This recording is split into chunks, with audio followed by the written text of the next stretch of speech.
বন্ধুরা, বড় বড় জাহাজগুলো কিভাবে আটকানো হয় আমরা অনেকেই জানি না যে এত গতি একটা জাহাজ কিভাবে তৎক্ষণাৎ সাইডে নিয়ে গিয়ে আটকানো হয়। দেখেন ভাই, আজকে দেখেন আপনারা এই টেকনিকটা দেখেন।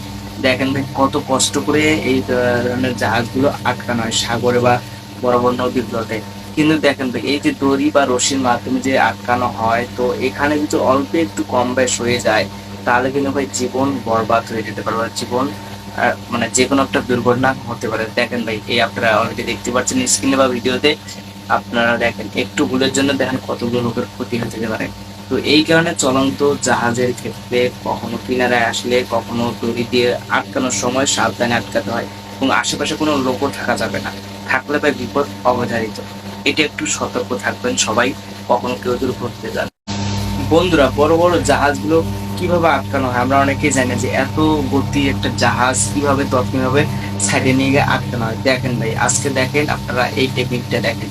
দেখেন ভাই কত কষ্ট করে এই ধরনের জাহাজগুলো আটকানো হয় সাগরে বা বড় বড় নদীগুলোতে।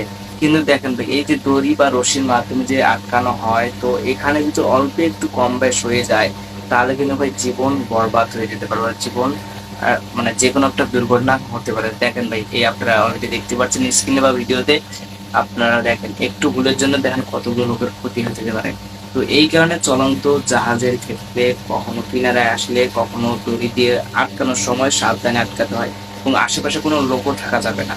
থাকলে ভাই বিপদ অবধারিত। এটা একটু সতর্ক থাকবেন সবাই, কখনো কেউ যদি ঘুরতে যান।